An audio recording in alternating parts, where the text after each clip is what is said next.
మొన్న రీసెంట్‌గా ఒక అమ్మాయి క్రిస్టియన్ అబ్బాయిని అంటే ఎళ్ళిపోయింది. వెళ్ళిపోయి పెళ్లి చేసుకుంది.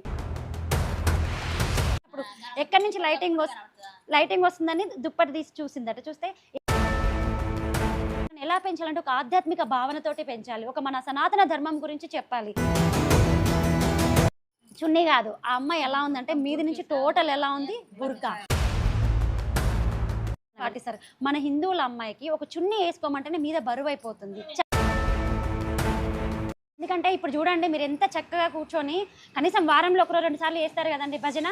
ఇలా ప్రతి ఊర్లో, ప్రతి కాలనీలో చేస్తే మత మార్పులు జరుగుతాయా? అంటే చాలామంది క్రిస్టియన్‌గా వెళ్తున్నారు. అట్లా పోతాయా? ఒత్తిగా కూర్చొని ముచ్చట్లు పెట్టుకోమంటే చాలామంది పెట్టుకుంటా ఉంటారు. ఇప్పుడు మనం ఇక్కడ భజన చేస్తున్నా కూడా చాలామంది తెలిసి కూడా రాలేకపోతున్నారు. ఆడికి పోయి ఏం పాడతావులే భజనలు చేతులు నొస్తాయి, నోరు నొస్తది. ఇంట్లో పక్కన వాళ్ళతోటి అనవసరం ముచ్చట్లు ఎంతసేపు మాట్లాడినా నోరు నొయ్యదు వాళ్ళకి. కానీ దేవుడి నామస్మరణ చేస్తే ఏమవుతుంది? నోరు నొస్తది. Time waste. ఇంట్లో మాత్రం మంచి సీరియల్ బాతకాన్ని మాత్రం పెట్టుకుంటూ ఉంటాం. అలాంటప్పుడు ఏ ఇంట్లోనే ప్రశాంతంగా ఉంటుందా అమ్మ? వాళ్ళ ముచ్చట్లు, ఇళ్ళ ముచ్చట్లు ఇవన్నీ ఏమైపోతుంది? మన మైండ్ మొత్తం ఖరాబ్ అయిపోతుంది. కానీ దేవుడు సమక్షంలో నువ్వు ఒక 5 నిమిషాలు గడుపు, ఎంత ప్రశాంతంగా ఉంటుంది మీ మైండ్. ఇప్పుడు మీరు ఇంత చక్కగా పాడుతున్నారైతే మనలో మనకు తెలియకుండానే ఒక పాజిటివ్ వైబ్రేషన్స్ అనేవి వస్తున్నాయి. కానీ నేను చెప్పాలనుకునే కొన్ని విషయాలు ఉన్నాయి. ఎందుకంటే నేను ప్రతి దగ్గర తిరిగి చెప్తా ఉంటాను.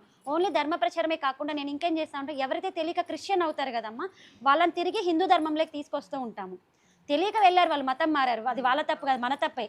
మనం వాళ్ళకి భగవంతుడి గురించి చెప్పకపోవడం వల్లే అట్లా మన దగ్గర లేకపోవచ్చు. ఇక్కడే చర్చ్ ఉందండి. అయితే నిన్న ఒక ఊరికి వెళ్ళానమ్మా నేను ధర్మ ప్రచారానికి, శనివారం వెళ్ళాను. అక్కడ వస్తూ ఉన్నాము, ఇద్దరు హిందువుల అమ్మాయిలు. ఇద్దరు హిందువుల అమ్మాయిల డ్రెస్ ఎలా ఉందంటే జీన్స్ టీషర్ట్ వేసుకుంది ఒక అమ్మాయి, ఇంకొక అమ్మాయి చూడీదార్ వేసుకుంది. ఓకే చూడీదార్ వేసుకుంది కదా పద్ధతిగా ఉంది అనుకున్నాను, మీద చూస్తే చున్నీ లేదు. ఓకే అర్థమైంది, ఇద్దరు హిందువుల అమ్మాయిలే. ఒక అమ్మాయికి ఏం లేదు, చున్నీ లేదు, ఇంకొక అమ్మాయి జీన్స్ ప్యాంట్ టీషర్ట్ వేసుకుంది. ఆ బట్టలు కొనిచ్చింది ఎవరమ్మా? ఎవరు కొనిచ్చారు? వాళ్ళే కొనుక్కుంటారా? డబ్బులు ఎవరు ఇస్తారు చెప్పండి. ఇప్పుడు మీ పాప ఉంది, డబ్బులు మీరు ఇస్తేనే అమ్మాయి కొనుక్కుంటుందా? లేకపోతే కదా అమ్మ. అయితే ఇద్దరు అమ్మాయిలు వస్తూ ఉన్నారు, అయిపోయింది అది అంతవరకు. అయిపోయిన తర్వాత మొన్న రీసెంట్గా ఒక అమ్మాయి క్రిస్టియన్ అబ్బాయిని అంటే వెళ్ళిపోయి పెళ్లి చేసుకుంది.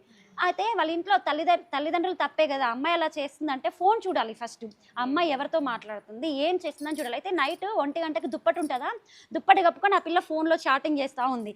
వాళ్ళ అమ్మకు దాహం వేసి లేచి ఎక్కడి నుంచి లైటింగ్ వస్తుంది, కనబడుతుంది కదా చీకటి ఉన్నప్పుడు, ఎక్కడి నుంచి లైటింగ్ వస్తుందని దుప్పటి తీసి చూసిందట. చూస్తే ఏమైంది ఈ టైంలో ఫోన్ చూస్తుంటే, అలారం మోగింది మమ్మీ చూస్తున్నా అని చెప్పింది ఆ పిల్ల. అప్పుడన్నా ఈ అమ్మకి డౌట్ రావాలి కదా, కన్న తల్లే కదా చూసుకోవాల్సింది ఆడపిల్లనైతే. తండ్రి బిజీగా ఉంటాడు, తల్లి చూసుకోవాలి కదా. అప్పుడన్నా ఆమెకు డౌట్ రావాలి కదా, ఆడపిల్ల ఈ టైంలో 12:30 1 టైంలో ఫోన్ ఎందుకు చూస్తుంది అని డౌట్ రావాలి కదా. సరే అని వదిలేస్తుంది. అమ్మాయి పడుకుంది, నీళ్ళు లాగేసి. ఈమె కూడా పక్కకు పెట్టేసి అమ్మకి డౌట్ వస్తుందేమని పక్కకు పెట్టేసి పడుకుంది. నెక్స్ట్ 2 డేస్కి అమ్మాయి వెళ్ళిపోయి పెళ్లి చేసుకుంది. ఆ అమ్మాయి ఏం చేసింది? వెళ్ళిపోయి పెళ్లి చేసుకుంది. ఇప్పుడు తండ్రికి తల్లికి శోకం జీవితాంతం మిగిలిచిందా లేదా? అది తల్లి తండ్రి చేసిన చిన్న పొరపాటు ఏంది? పిల్లల్ని గారాబం చెయ్యండి, వాళ్ళకి స్వేచ్ఛనియ్యండి.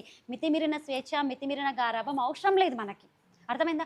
వాళ్ళని ఎలా పెంచాలంటే ఒక ఆధ్యాత్మిక భావనతోటి పెంచాలి, ఒక మన సనాతన ధర్మం గురించి చెప్పాలి. అయితే ఇప్పుడు నేను చెప్పాను కదా మీకు, ఇద్దరు పిల్లలు, ఒక పిల్ల జీన్స్, ఒక పిల్ల చుడిదార చున్నీ లేకుండా పోతుంది. వాళ్ళ పక్కన ఒక ముస్లిం పిల్ల వస్తుందమ్మా. ముగ్గురు కలిసి వస్తున్నారు, ముగ్గురు ఫ్రెండ్స్ యాక్చువల్లీ. చున్నీ కాదు. ఆ అమ్మాయి ఎలా ఉందంటే మీది నుంచి టోటల్ ఎలా ఉంది బుర్కా. అయితే ఆ అమ్మాయిని అడిగితే ఒకటే చెప్తుంది. ఏం చెప్తుంది అంటే, నీకు ఇది ఎవరు చెప్పారంటే మా తల్లిదండ్రులు చెప్పారు. వాళ్ళకి ఆ సిస్టమ్ ఎవరు అలవాటు చేశారు? తల్లిదండ్రులు అలవాటు చేశారు. ఆ తల్లిదండ్రులకు ఎవరు చెప్పారు? ఆ తల్లిదండ్రులకు ఎవరు చెప్పారు బుర్కా వేసుకోవాలి? వాళ్ళ మత గురువులు చెప్పారు. మన గ్రంథాల్లో కూడా మన మత పెద్దలు చెప్తారు, పండితులు చెప్తారు, గురువులు చెప్తారు. ఏమని? ఆడపిల్లలు పద్ధతిగా రండి, లంగా బ్లౌజ్ వేసుకోండి, లంగా ఓని వేసుకోకండి, జుట్టిరా పోసుకోకండి. కానీ అది ఎవరు? ఆ గురువులు చెప్పింది కాకుండా ఇంట్లో ఎవరు చెప్పాలి?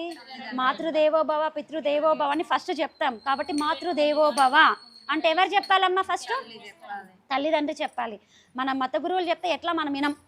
కాబట్టి కనీసం తల్లిదండ్రులు చెప్పిందని పాటిస్తారు. మన హిందువుల అమ్మాయికి ఒక చున్నీ వేసుకోమంటేనే మీద బరువు అయిపోతుంది. చాలా మంది ఏం చేస్తారంటే, అయ్యో మా పిల్లలకు ఆ పని చెప్తే బరువు అయిపోతుందేమో, మా పిల్లల్ని అట్లా పని చెప్పి నేను పెంచను, అది చెప్తే మా పిల్లలు తప్పుదొరలో పడతారేమో అని పిల్లల్ని అతి గారాబం చేసి ఫారెన్లకి, అమెరికాకి పంపిస్తుంటే, కన్న తండ్రి రీసెంట్గా అమ్మ హైదరాబాద్లో కన్న తండ్రి చనిపోతే అంత్యక్రియలకు రాకుండా డబ్బులు పంపిస్తాను, మీరు అంత్యక్రియలు చేసేయండి అని చెప్పారు. మాకు తెలిసిన వాళ్ళే. డబ్బులు పంపిస్తా, అంత్యక్రియలు చేసేయండి అంటే. ఒక పాశ్చాత్య మతంలోకి, ఎడారి మతంలోకి వాడు వెళ్ళినప్పుడు ఏమైపోతుందంటే వాడికి తల్లి తండ్రి గురువు ఏం ఉండదు. ఎప్పుడైతే మన సనాతన ధర్మంలో ఉంటామో మనం మాత్రమే అది తల్లి తండ్రిని పాటిస్తాం, మాతృదేవోభవ పితృదేవోభవ అని చెప్పి చిన్నప్పటి నుంచి మన వైదిక ధర్మం గురించి చెప్తా ఉంటామండి. అయితే మీకు అర్థమైంది ఎడారి మతాలు ఎలా ఉంటాయి, మన మతాలు మన ధర్మం ఎలా ఉంటుంది. కానీ ఇవాళ రేపు మీరు చూడండి అమ్మ, మన దగ్గర కూడా మీరు చాలా మందిని చూసే ఉంటారు. నేను మాత్రం వాళ్ళు ఎవరన్నా కానివ్వండి, ఫస్ట్ అమ్మాయి వాళ్ళు ఏమన్నా అన్నా సరే, మీకు ఎందుకు ఆంటీ అన్నా సరే, నేను ఖచ్చితంగా వాళ్ళకి మన ధర్మం గురించి చెప్తాను. అయితే అమ్మ నేనేం చెప్తున్నానంటే తల్లి, ఇప్పుడు మీకు అర్థమైంది ఎడారి మతాలకి మీకు తేడా ఏంటో అర్థమైంది కదా. నేనేం చెప్తున్నానంటే మీరు పాటించడమే కాకుండా మన పిల్లలకు కూడా జీన్స్లు వేయనీయకండి, అవసరం, అది మన కల్చర్ కాదు. అది జీన్స్లు చాలా మంది వేసుకొని వెళ్తూ ఉంటారమ్మా, అర్థమైందా.